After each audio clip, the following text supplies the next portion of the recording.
Ladies and gentlemen, good day and welcome to Gland Pharma Q2 FY22 earnings conference call. As a reminder, all participant lines will be in the listen-only mode, and there will be an opportunity for you to ask questions after the presentation concludes. Should you need assistance during the conference call, please signal an operator by pressing star then 0 on your touchtone phone. Please note that this conference is being recorded. I now hand the conference over to Mr. Sumanta Bajpayee from Gland Pharma. Thank you, and over to you, sir. Thank you, Margaret. Good evening, everyone, and warm welcome to Gland Pharma's earnings conference call for second quarter of financial year 21-22. I have with me Mr. Srinivas Sadu, Managing Director and Chief Executive Officer, Mr. Ravi Shekhar Mitra, our Chief Financial Officer, to discuss the business performance and to answer queries during the call. We will begin the call with opening remarks from management, followed by Q&A session. Before we proceed with the call, please note some of the statements made in today's discussion may be forward-looking, and this must be viewed in conjunction with the risks and uncertainties involved in our business. The safe harbor language contained in our press release also pertains to this conference call. This call is being recorded and the playback shall be made available on our website shortly after the call. The transcript of this call will be submitted to the stock exchanges and made available on our website as well. I will now hand over call to Mr. Sadu for his opening remark. Thank you, and over to you, Mr. Sadu. Thank you, Sumanta. Good evening, everyone. Welcome to our earnings call for second quarter of fiscal 22. Wishing you and your family good health. After nearly 18 months, life finally seems to be getting back to normalcy. We had stable manpower availability during the quarter. Some of our equipment vendors were able to travel into the country, and that helped us complete installation of new lines. Our capacity expansion is hence coming along in a timely manner to support our future growth. The surge in consumer demand across industries was unanticipated and resulted in shortage of power in certain sections. While we saw power shortage resulting in power cuts in China, in India the supply of power remained relatively stable, but the industry saw a rise in prices of power and transportation. We may face delay in supply of certain raw materials from China if there remains a prolonged shortage of power. However, we maintain sufficient level of inventory of raw materials. On the R&D front as well, we made good progress as we completed planned submission batches for complex injectables to be filed in this financial year. We are on track to make 4 complex injectable filings in this financial year. The other development projects are also running in line with the plan. We delivered a strong performance this quarter, Q2 FY22, with a revenue of rupees 10,805 million. That is an year-on-year revenue growth of 30% for the quarter Q2 FY22, resulting in also a growth of 30% for the 6-month period, first half of FY22 over H1 FY21. With a PAT of 3,021 million rupees, we saw a year-on-year PAT growth of 38% for the quarter Q2 FY22, resulting in also a growth of 23% for the 6-month period of H1 FY22 over H1 FY21. We have generated rupees 2,355 million of cash flow from operations for the 6 months FY22, despite external stress on supply chain. We continue to focus on revenue diversification across geographies, which is helping us further improve our manufacturing efficiencies because of benefits from scale as well as de-risking the business. We are ensuring that we absorb any declining gross margins by benefits from scale on the operations front, thereby maintaining healthy profitability. We have entered into technology transfer agreement for Sputnik Light as well, and also completed 3 submission batches. For Sputnik V, we have completed submission batches for the first component AD26 and technical batches for the second component AD5 with improved yields. As soon as manufacturing license is received and export restrictions are removed, we will initiate manufacturing. We opened our new R&D center and expanded our R&D team, having capabilities in development of complex APIs. Our R&D expenditure for Q2 FY22 was rupees 578 million, which is nearly 5.3% of our revenue from operations. Upon excluding capital R&D expenditure, the R&D expenditure stands at 3.3% of our revenue for the quarter, which is in line with our historical trend. As on 30th September 2021, We, along with our partners, have 291 ANDA filings in the US and 1,518 product registrations globally. Let me take you through the business highlights across various geographies. Our rest of the world markets business continued to show strong demand for our core portfolio. This business accounted for 21% of our Q2 FY22 revenue, as against 18% of our Q2 FY21 revenue. We have seen 59% growth in revenues for the quarter. This has been driven by new product registrations and increased penetration of existing portfolio, especially from markets such as Brazil, Saudi Arabia, and Thailand. Our existing portfolio is seeing strong demand from new partnerships entered into during the year. Our key markets, namely US, Canada, Europe, and Australia, accounted for 62% of our revenue during Q2 FY22, as against 64% during Q2 FY21. We have seen 25% year-on-year growth in revenues for the quarter, which is a function of both healthy rate of new launches and volume growth in core portfolio. On including India sales for our core markets, the year-on-year growth is at 27%. With declining COVID-19 hospitalizations, we observed a shift in product mix. Our wide therapeutic portfolio helped us to sustain growth despite changing market demand. Our rich R&D pipeline is helping us maintain strong momentum of new product launches. We launched 12 molecules during the last quarter. We filed 5 ANDAs and received 5 ANDA approvals during the quarter. We also filed 3 DMFs during the same period. India market accounts for 17% of our Q2 FY22 revenue, out of which 9% accounts for domestic market sales and 8% accounts for Indian sales for export markets. We have seen 19% year-on-year growth in revenues for the quarter on account of volume growth of existing products like enoxaparin sodium and heparin sodium injection. With COVID hospitalizations coming down, demand for our regular critical care products is on the rise. While this portfolio has not gone back to the pre-COVID levels, but it's looking positive. Our near-term focus remains on establishing a strong portfolio of complex injectables, for which, while we are having an internal program, we are also looking at acquisition opportunities to help expedite the development process. Installation of new lines catering to suspensions and hormonal products has been completed.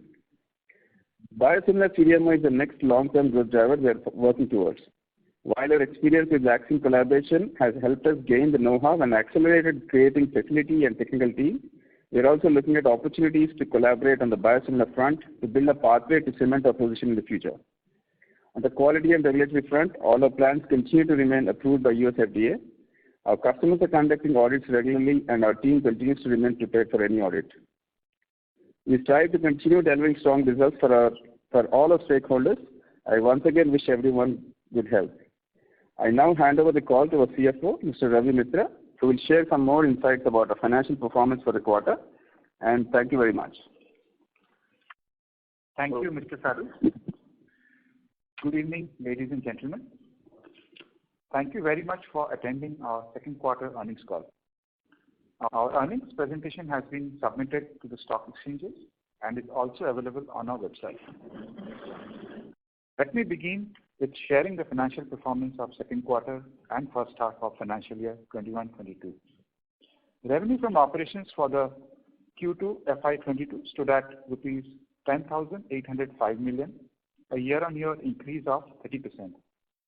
We achieved robust growth across all markets, with our core market US, Canada, Europe, and Australia registering 25% year-on-year growth, and ROW market continued to demonstrate a healthy 59% growth.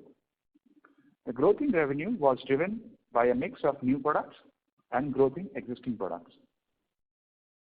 Revenue from operations for the first 6 months of fiscal 22 stood at rupees 22,344 million, a year-on-year increase of 30%.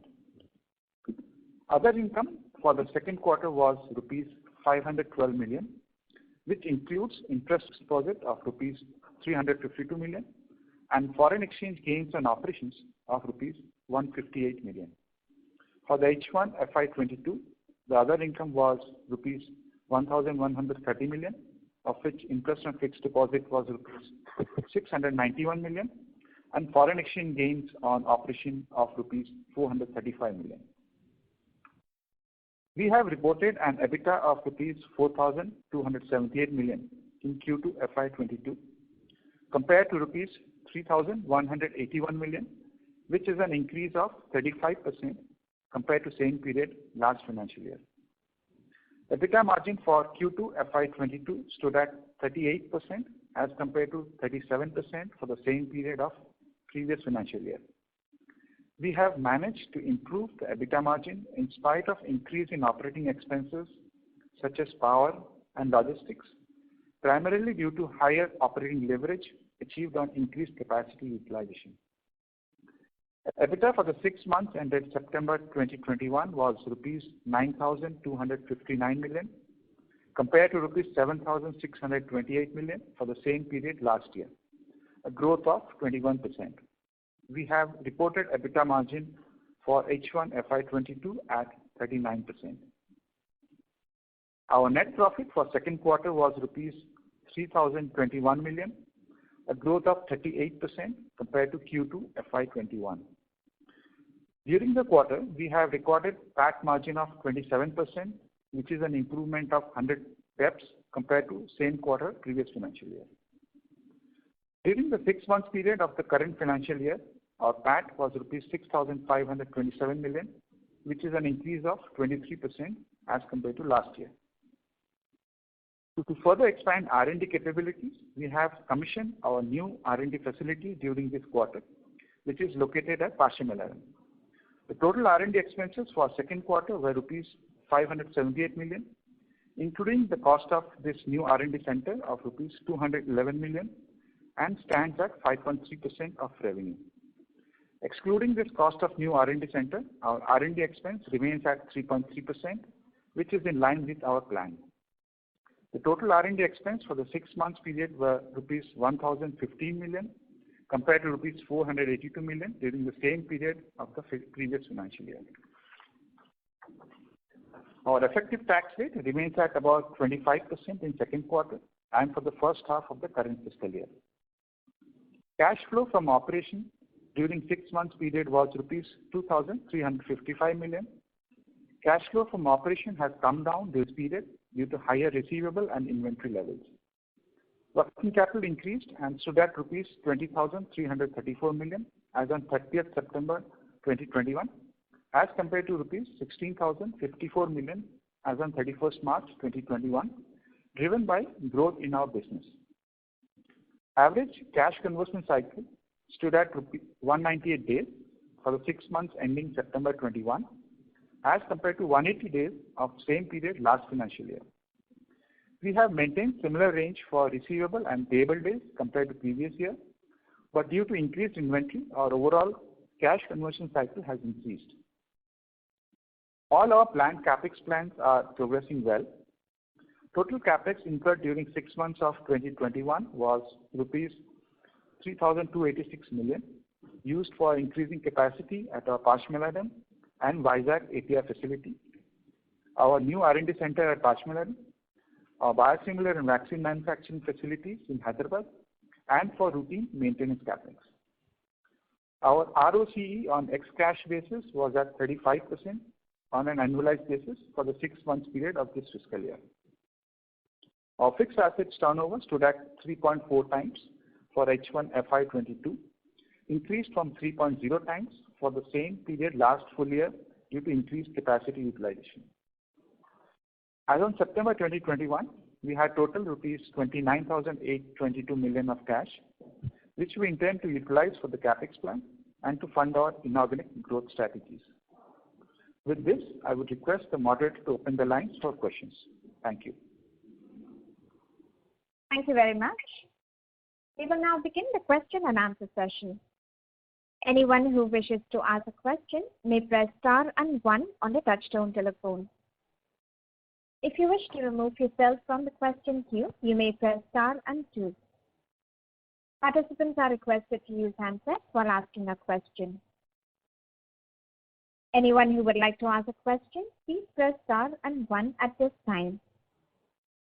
Ladies and gentlemen, we will wait for a moment while the question queue assembles.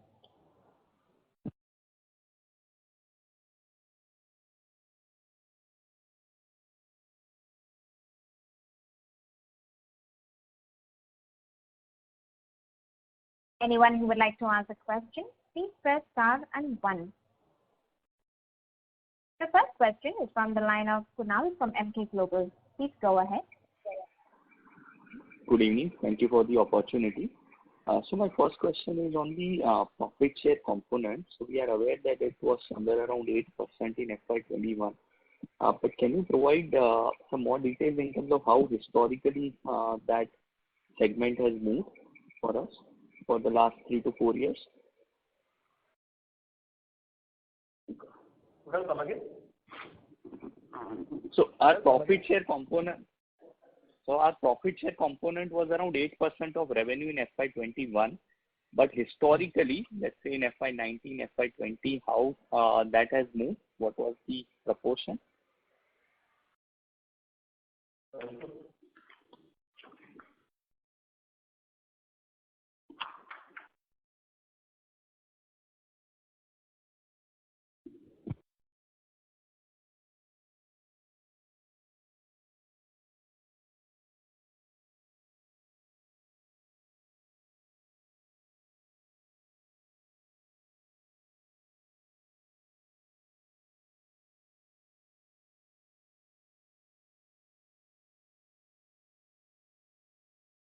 Members of the management, we cannot hear you.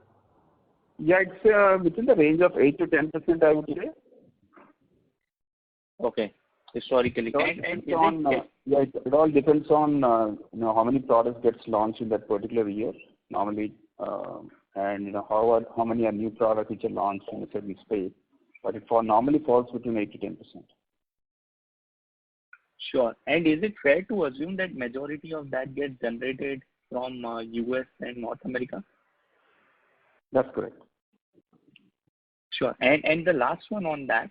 So as you alluded that 8 to 10% it kind of fluctuates with the new product launches. So is it again fair to assume that generally a good portion of that 8 to 10% comes from the new product launches?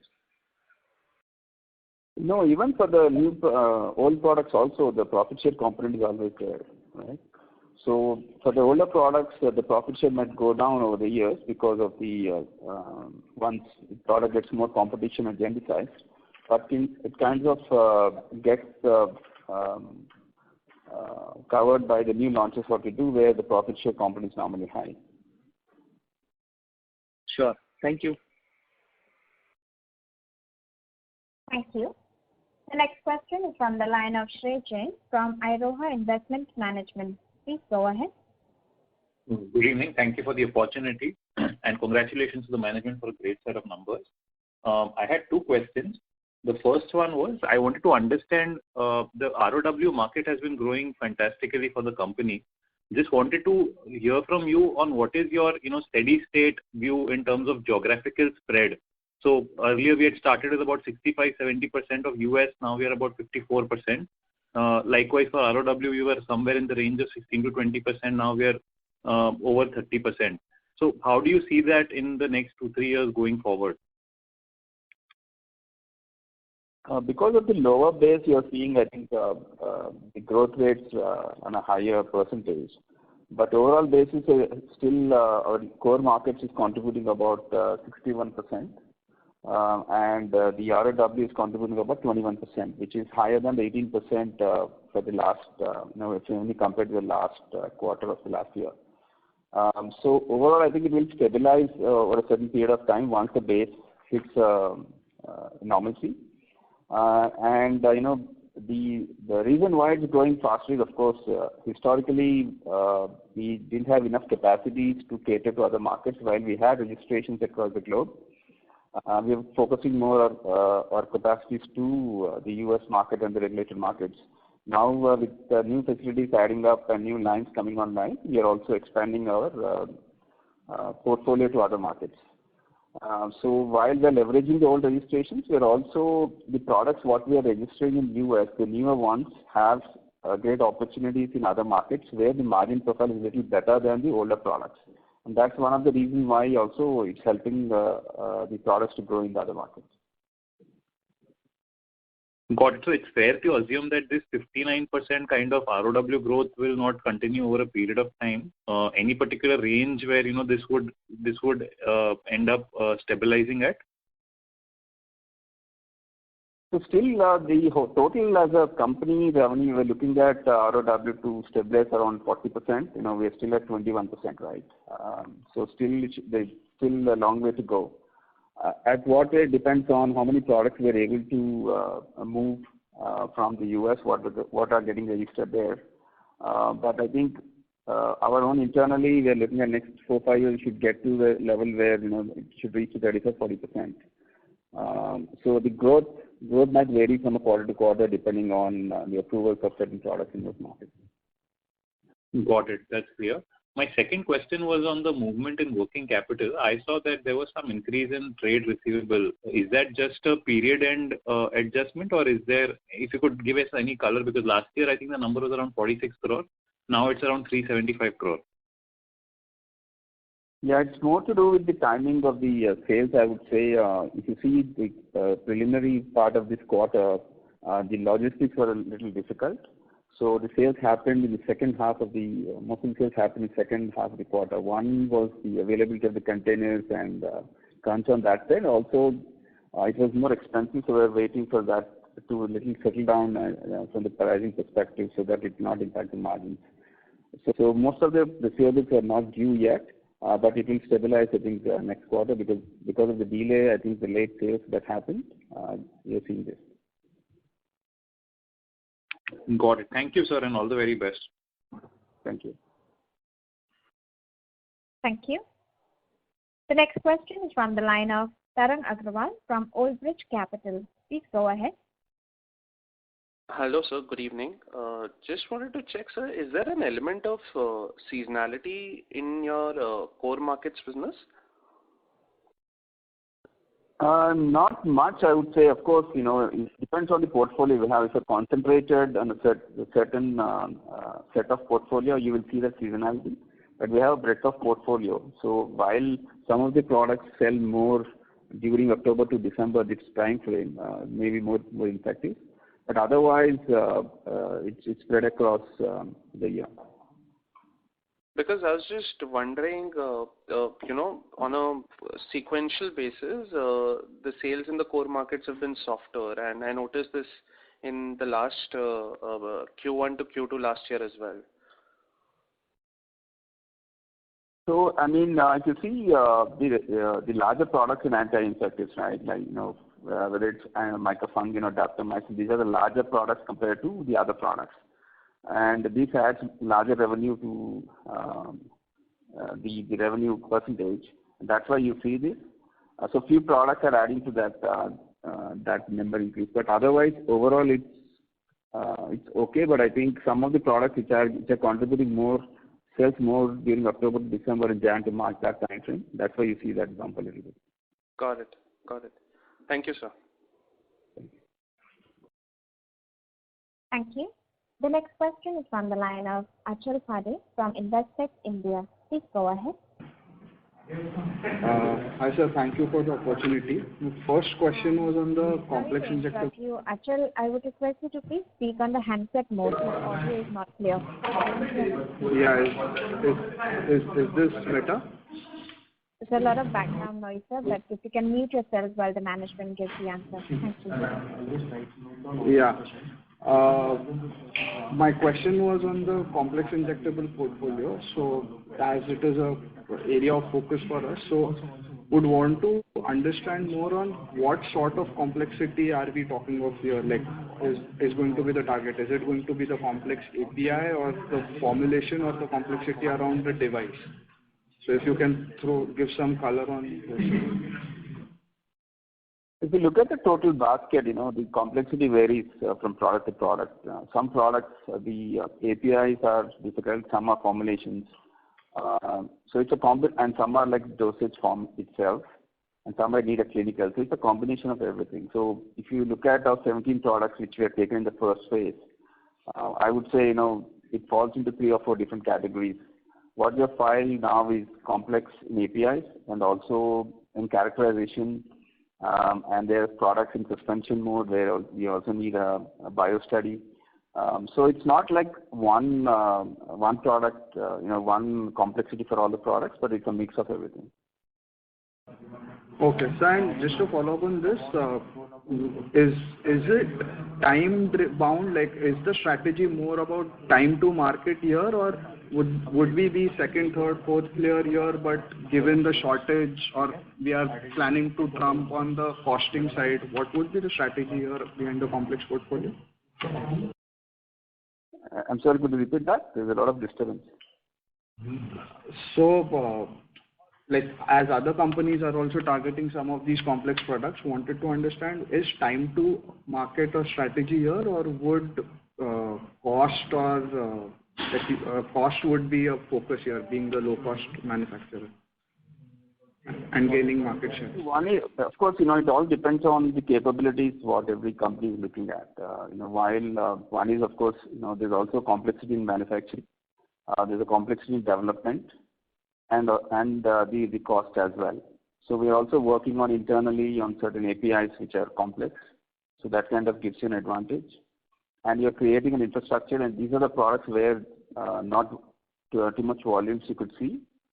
So not everybody will go and put up a plant to do this. Since we are in a CDMO space and we are a B2B business, we are investing into that. So this also adds up more business from other partners who are only developing products but going outside to get that manufacturing done. So this is just not for our own products, but by creating the infrastructure to develop our own products, we are also creating a space for other companies to leverage our capabilities to develop and launch their products. Okay, sir, and one last on the ROW market. So we have expanded our footprint into 2-3 new markets, which has driven growth. So are we looking to target more newer markets, or the growth for the next couple of years is to come from deeper penetration into the existing markets? It's a combination of both. Now that we got entry into these markets, we'll expand our portfolio more into this, like we have done historically. Some of the markets were very strong. We started off with 3 or 4 products, but you see 15 products selling in some of these markets. So the same strategy will adopt, because once you get your plant approved by certain regulatory agencies from a country, it's all the more easy to get more products into that country. So, and then we are also looking at getting into countries like Mexico, where there are certain products where there's a lot of opportunity left. So we see a greater opportunity in other markets also, but we are identifying those markets as well. So would these be equally competitive as US market is, or could you give some comparison in pricing competition compared to the US market for these bunch of ROW markets? So if you see most of the products what we are selling in other markets, products which have lesser competition and lesser players, which are a little bit more complex than other products. That's where we are focusing on in ROW markets, so that we are not compromising with the margins. Okay, sir. Thank you. Thank you. Thank you. The next question is from the line of Nithya Balasubramanian from Bernstein Research. Please go ahead.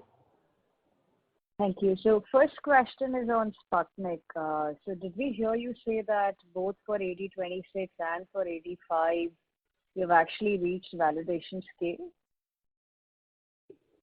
That's correct, yes. What would be the steps from here to commercializing the product? So initial idea is to focus on Sputnik Light. That's where the demand is coming now, especially outside India. So first few months, we are trying to manufacture Sputnik Light, and post that, we'll shift to this Sputnik V.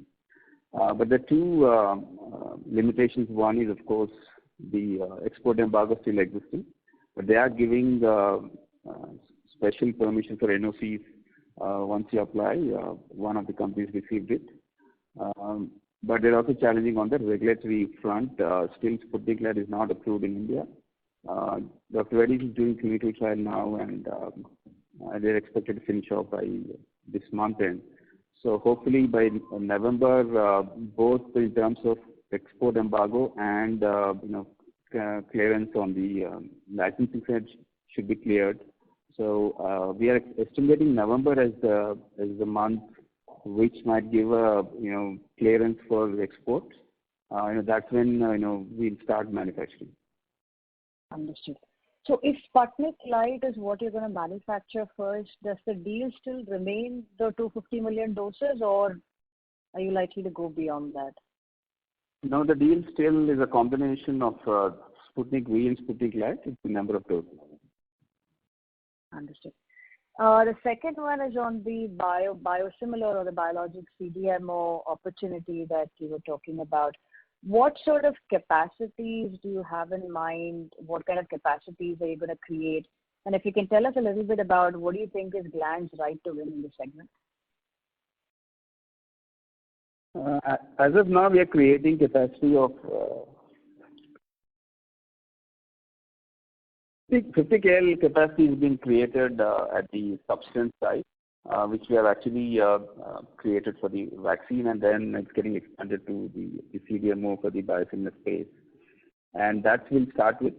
And while we are discussing with companies, and it has enough, the size of the plant is enough. If we need, we can actually expand more. But that's where we're going to start with. And from the deal perspective, we are talking to companies within the Fosun framework and trying to start up with them to initially launch some of their substances from the Indian side. And then in parallel work with other players because more and more we are seeing there's interest coming from a lot of generic as well as innovator companies trying to creating a portfolio and extending the biosimilar portfolio and trying to get into companies like us for the clinical batches, for the trial batches, and ultimately leading to the commercial batches. Got it. Is there a kiloliter or a liter number that you can share in terms of capacities?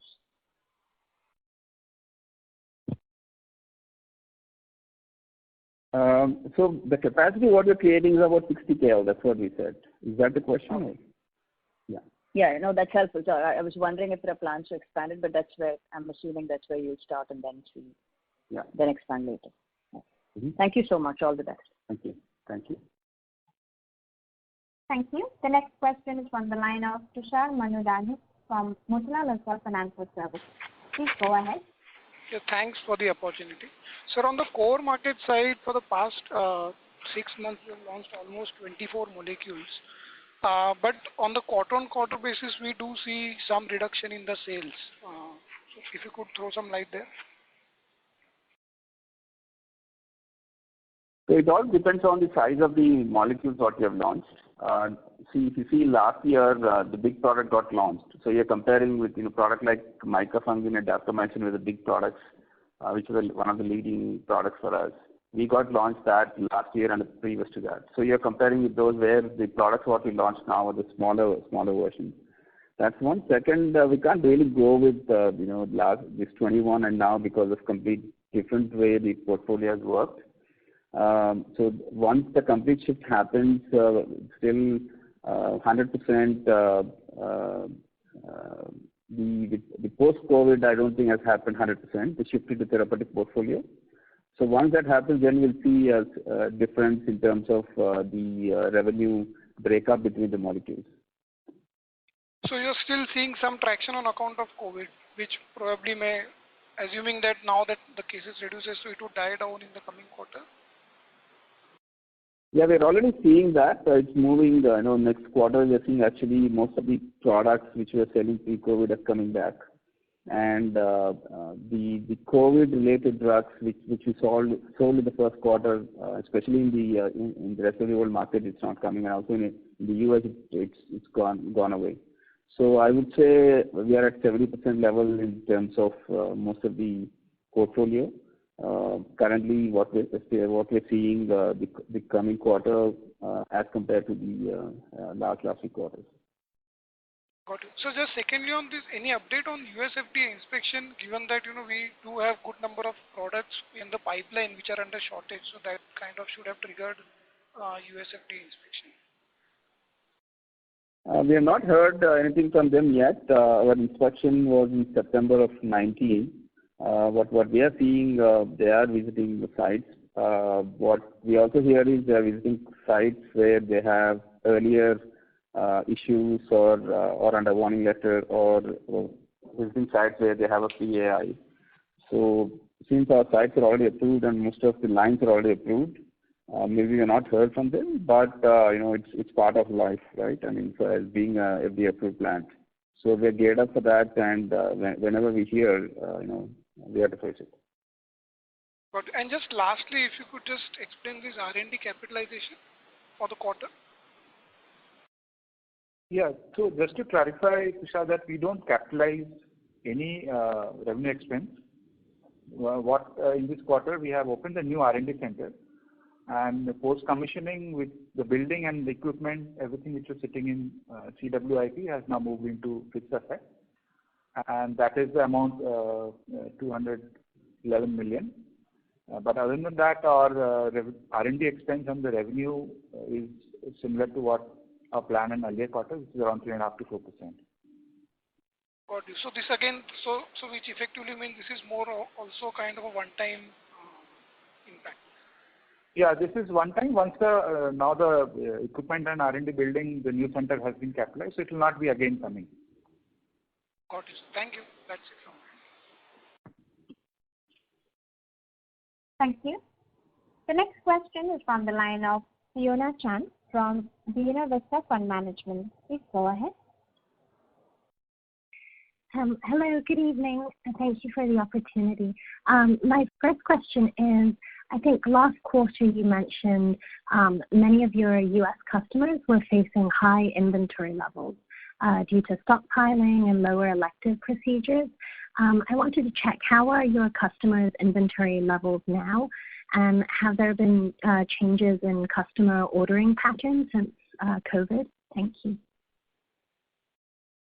Yes, we are seeing that, and in fact, some of the products are getting into drug shortage situation, where we did hear from FDA on certain products, and also from some customers coming out with some emergency orders because whatever stockpiling happened in US, one either sold off or got into that expiry mode. So there's a shift, and there is a change in the way the ordering is happening now compared to last quarter. I see. And would that translate into lower margins for you due to emergency shipping and higher logistics costs? No, not really, because the logistic costs are already you could see last quarter also the costs are on a higher side, on the logistics side. So it's already inbuilt in the product supply. I see. And earlier you mentioned there were some logistics issues and delays. Are these related to shipping to the U.S. or are they also related to sourcing from China? Mostly shipping out, especially the initial part of this quarter. Now it's kind of stabilized. I think I would say July-August time frame, there was availability of containers was a problem, but it got resolved, I think, later part of August. I see. And to follow up earlier on the Sputnik vaccine, so am I correct in understanding that the production of Sputnik Light also satisfies your requirements with the RFID on the take-or-pay contract? So you could produce either one, and you would satisfy the terms? Yeah, the quantity what we have agreed with them includes this as well. Okay. And do you have any updates on opportunities in China? So we have filed one more product this quarter. So 7 products have been filed now, and hopefully we're estimating approvals, 1 or 2 products either this quarter or the first quarter of next year. Okay, wonderful. Thank you so much. Thank you. Thank you. The next question is from the line of Amey Chalke from Haitong Securities. Please go ahead. Thank you. Thank you for taking my question. Sir, I wanted to know some clarity on the margins going ahead. What would be the trajectory and what would be the key drivers that will help margins to either move up or if it is expected to remain at similar levels going ahead? And the second question I have is the competitive intensity in the injectable space is likely to go up considering a lot of Indian players are entering in this market. So how do we plan to protect our existing business from such competition? Are we looking to do more long-term tie-ups with hospital, etc., or the backward integration is the key? Thank you. So I think, one is on the competition side, we always see that as an advantage for us because we can actually license our products to the new companies as well. So any company who are entering, they will not have a larger portfolio like what we have. Being a B2B player, every new player coming there actually creates one more opportunity for us to license products to them. So unlike a front-end player, being our model is a little different. It kind of helps us in spreading our portfolio across more companies. And in terms of margins, we still estimate to be around 37-38% of EBITDA. I think we'll be able to manage that. In spite of the logistic cost increase and the power and other expenses increase, we're still able to absorb those costs because of the operational leverage we had selling more units. And, if you look at our business model itself, it is spread across different models, right? Whether it is licensing of products, whether we're doing a tech transfer from other companies to us, or whether doing a contract manufacturing. So, and aggressively every quarter. So while there could be a pressure on margin, which as a B2B company, we absorb little pressure on that because it is mostly taken by our front-end partners. But whatever number it hits us, we are able to compensate that by doing more volumes because we supply products to different partners across the globe. Sure. Thank you so much for taking my question. Thank you. Thank you. The next question is from the line of Sonal Gupta from L&T Mutual Fund. Please go ahead. Hi, can you hear me? Sorry. Yes, sir, we can hear you. Okay, thank you. No, thanks for taking my question, and good evening, everyone. So just wanted to check one on the India business. Is this sort of a run rate sustainable now, or do you see further, revenues coming off because maybe there is some COVID contribution in this quarter? I'm sorry, you're not audible at all. Could you repeat that? Maybe louder. Hello? Mr. Gupta, we can hear you, but the clarity is not there. Is this better? Sorry? Yes, this is better. Thank you. Sorry. Yeah. So just on India, I just wanted to understand that is this the quarterly run rate that we've done this quarter, does that still have some contribution from COVID, and or do we see this as a sort of a sustainable run rate?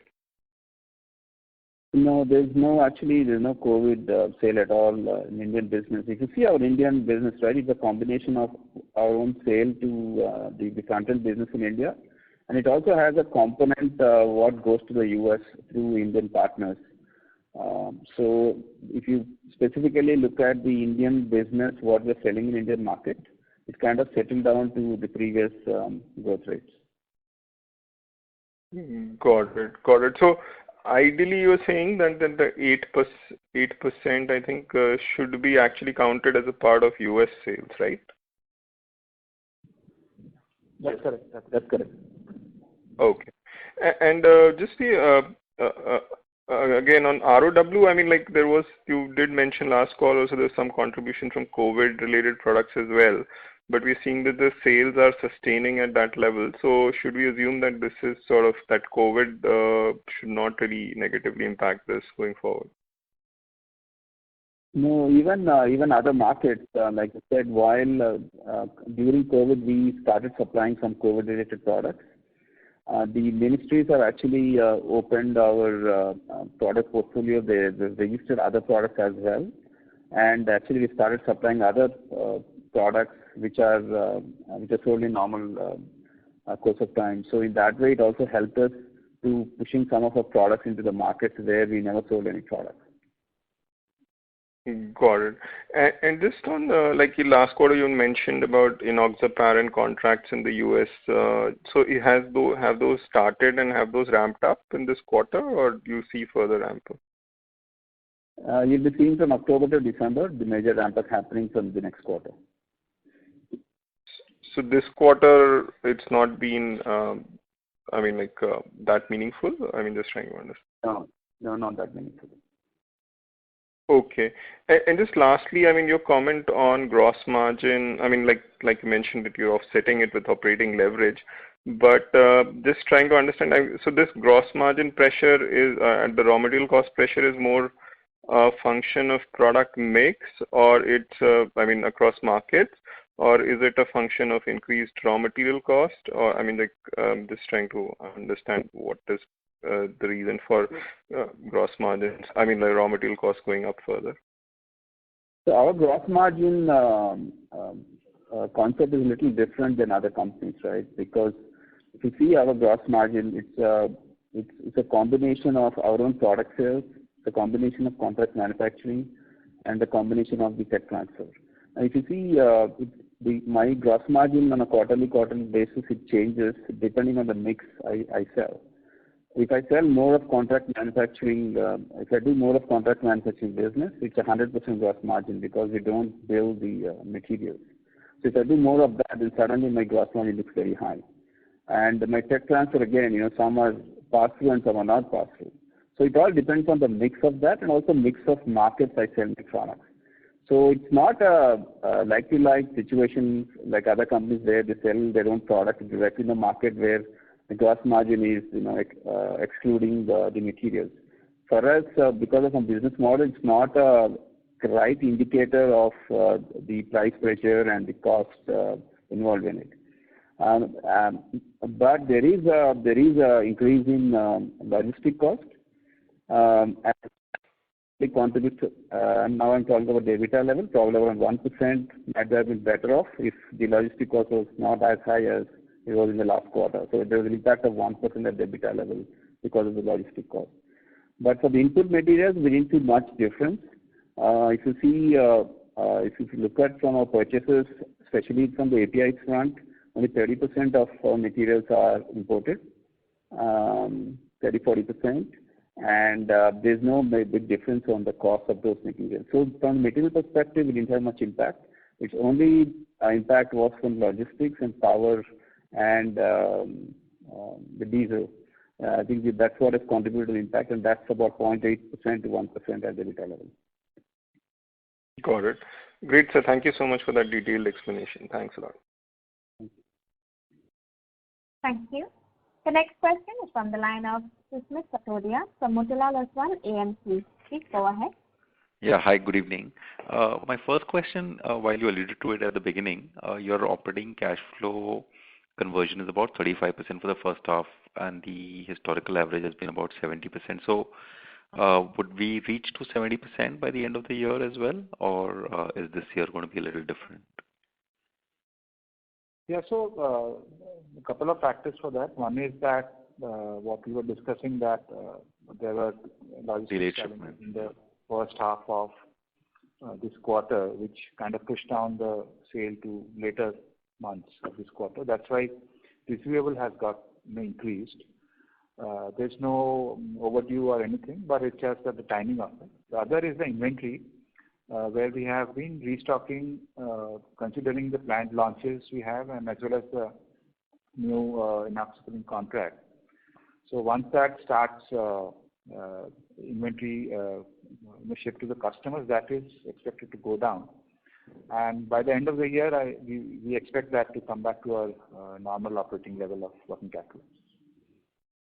Got it. And Susmit, if you see now in a fast-growing company where you're growing at 30%, you also need to catch up with inventory, right? So when you're calculating the inventory days, it's based on the history. but you are gearing up for the next growth for the next quarter. So your inventory is always 30% higher than the previous. So that's a delta, and that's the problem with the growing companies, right? Yeah, absolutely. The second question is, what would be the risk of the Sputnik contract not getting fulfilled? What are the risks that one should be mindful of? At the least, even if you supply 20 million vials or 15 million vials, we get all the investments what we made on the infrastructure and the materials what we bought. So that way, I won't see a big risk, and that's one. Second, the whole idea of getting into this is working towards the biosimilar CDMO space. So the plant is there, and we are creating the infrastructure, keeping in mind the long-term growth in this space. So this is more getting into the space, and we took this opportunity so that it will fasten our entry into that. What we wanted to do 2 years down the line, we did it now because we had an opportunity to encash when the vaccine opportunity came. So I don't see that as the loss for us. It's an investment we made. One, looking towards long-term growth. Second, learning what we get from doing the technology transfer happening for the vaccine project, and creating a team who has these capabilities and the experience we're getting from it. And the second is from the investments on this specifically for this project is very limited, I would say. And we are confident that whenever it starts, even if you do half of what we have signed up for, will be very well off. And just to on this point, there is no take or pay penalty on RFID, right? No, there's no penalty on it. There's no penalty on them. Okay. Thank you so much, and all the best. Thank you. Thank you. The next question is from the line of Gagan Thareja from ASK Investment Managers. Please go ahead. Yeah. Am I audible? Yes. Yes, sir. Yeah, good evening. Sir, the first question is around your US business. You have 244 approved, and could you first clarify as to whether all of these are in the market? Have you commercialized all of these, or to what proportion have these been commercialized? If you actually break it down into molecules, that's easier to study this, right? Out of 244 NDAs, I think the total molecules, if you see, there are about 153, right? And we have launched about 106. And there are tentatively approved products about 11. And what we have not launched was approved, which will happen in next quarter, is around 14 products. And there are also some tech transfer projects. And there are, so I would say that out of this, what are launched, out of 153 molecules, 106, and they are tentatively approved about 11. So 117 have gone there, and then there are a few more products we have to launch in next few quarters. Okay, and 47 pending approvals would in molecule terms also be equivalent to 47 or a different figure? From the molecule level, it's around 22 molecules. 22. Right. So, I mean, for a layman like me, if I do a very simplistic sort of an exercise, 47 pending on a base of 244, although you already clarified that there are some TAs and pending numbers. If one were to assume that the revenue potential is somewhat better, given that there might be complex filings there, it would still look like the pending ANDA is around 20% of the base of approved ANDAs. While it might be wrong on my part to look at it in such a simplistic format, could you give some idea as to what sort of growth potential these 47 pending ANDAs could give you for the next 3 years, maybe? I presume the approval cycle is 3 years. So the filed and approved products, if you see the market size is about $4 billion. And what we have approved already is around 11 billion. So that should give you an idea. So 11 billion is approved products, and around 4 billion is filed and waiting for approval products. Okay.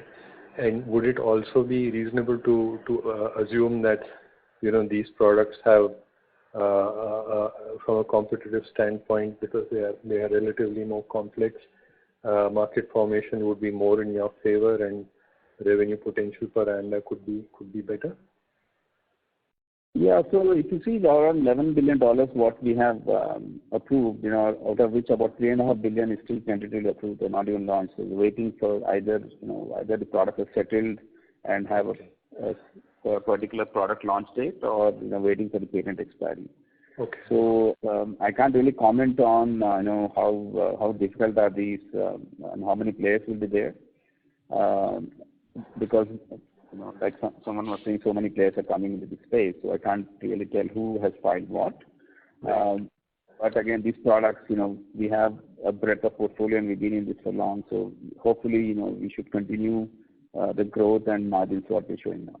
So the right way to look at it is that actually you've commercialized 7.5 billion worth of total addressable market, and you have another 7.5, that is 4 plus 3.5, left to commercialize, right?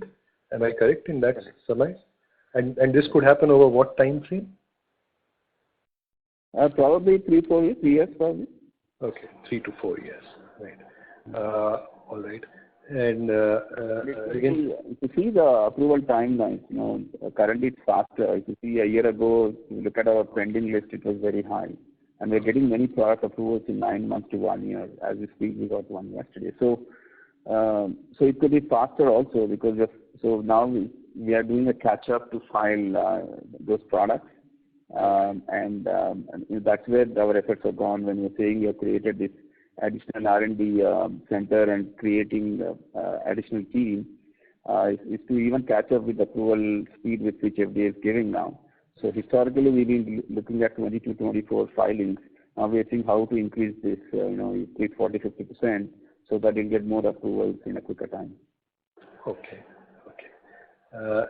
Secondly, on the ROW business, is the receivables and inventory profile similar to your regulated or US market business, or is it very different? And if it is so, could you give some idea to what extent?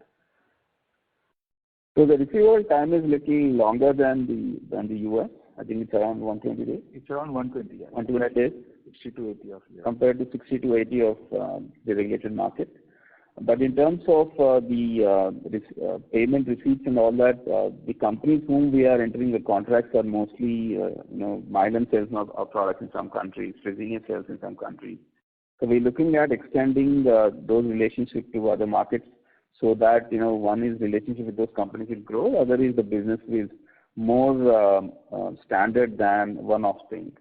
And the second is, of course, we're getting into contracts with the companies who are leaders in those markets, because not every product can be sold to everyone. So we're not trying to sell all the genericized products. We're looking at the margin. And some are like, most of the countries have retail market, and where their prescription also helps. So we are entering contracts with those companies who have a solid financial background. And the fixed asset turnover, which you indicated, is now at 3.6 for you. What could be the peak that you could see on your current gross block for that? So this will further increase when we start commissioning the existing additional lines which we are putting up in Parchment 11. So there is harmonic suspension line which is coming up, and there are lyos also which is currently being installed. And there is also PFS line which is coming up. So all put together, I think in next year it should go up further as we utilize further in this capacity. Any ballpark number to understand your utilization levels currently? Utilization, it all depends on which line and which product we're doing, right? So if you look at our pre-filled syringes, it's only around 50-60%. capacity utilization. If you look at some of our wirelines is almost running at 85-90%, but we also have just added new liquid lines. So overall, I would say around 60%, 65% capacity utilization. So we still have enough capacity to grow for next couple of years. Right. And I think if one were to look out 5 years from now, you've given a fair bit of idea of how the US market will evolve and how the ROW will evolve. If you could give some idea of your aspirations around biologics and China, both China from your filings and also possibilities from the Fosun Group, for us to get some understanding of the prospective size of that opportunity in a 5-year time frame. You mean the China market? Yeah, China plus biosimilars, both. Biosimilars, see, we are not developing products, and so unlike companies who are working on development of products and marketing, we are only doing on the CDMO side. So it's too early to comment on how large that business will be. But there is almost like the market size around $40 billion. The biosimilar CDMO. Okay. Sorry, the 12 to 13 billion dollars is a CDMO biosimilar business opportunity.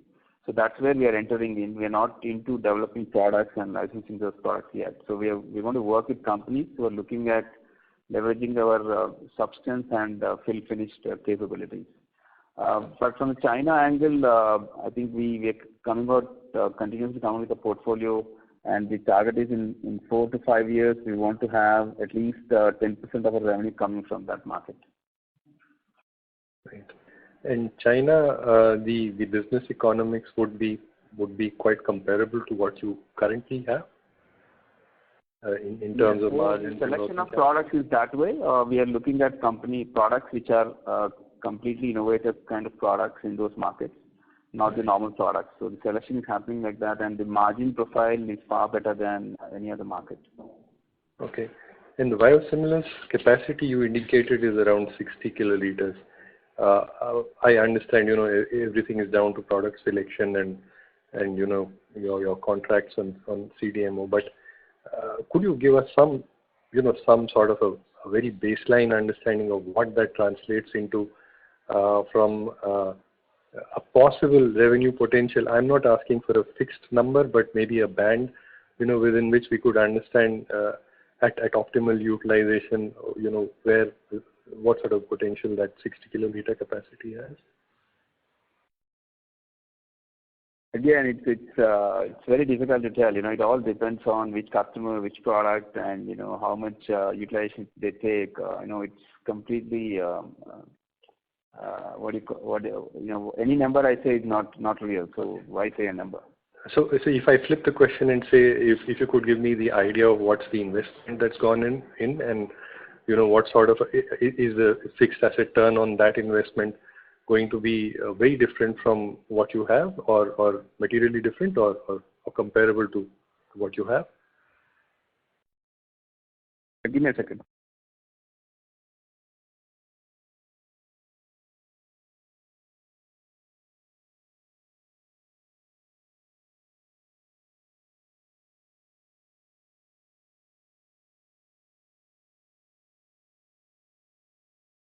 So I can answer in this way, that the investment which we are making in this biosimilar CDMO with ourselves as well as with the joint venture partner, but that would ensure that we look at IRR of at least 20%, and that's how we make any investment plan. And what's the investment size here? I will let you know all these answers once we go further down this journey. Thank you. I would request Mr. Thareja to rejoin the queue for follow-up questions. We would also request participants to limit your questions to 2 at a time. The next question is from the line of Saion Mukherjee from Nomura. Please go ahead. Yeah, thanks for taking my question. First, you mentioned about ROW market going to around 40% over a period of time. Can you give some color as to what would drive it? I mean, how much would there be from new markets like China, and how much would be from your existing markets? And the second question is if you can also share, the contribution from new launches in the first half of this fiscal year.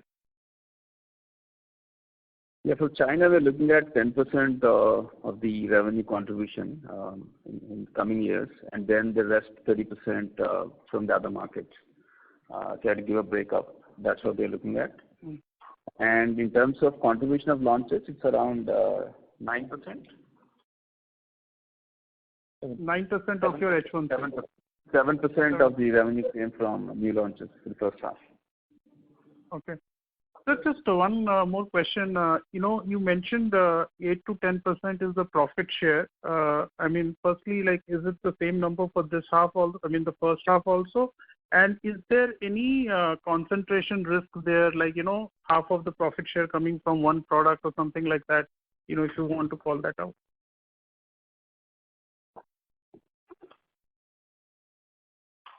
No, so it's spread across different products. It's not one or two products, different customers and different products.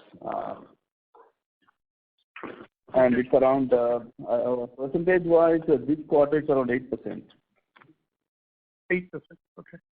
And sir, how much is the total investments we have made on the vaccine biosimilar so far? If you can just share that number.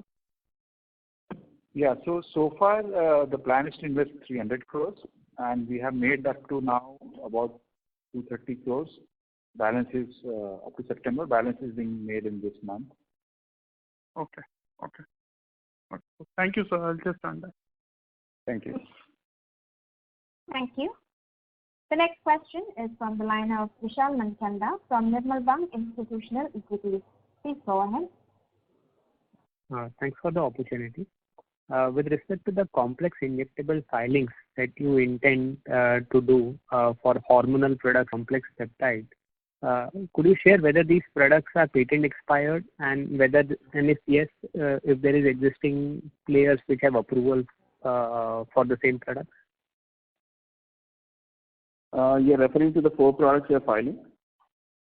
Yes, sir. The 3 hormonal products and 1 complex peptide, which cumulatively represents a market of $983 million USD. Yeah, so I think 1 product is under patent and the 3 products are open, and there are 2 products they have, I think one generic. Pardon, sir? The 3 products?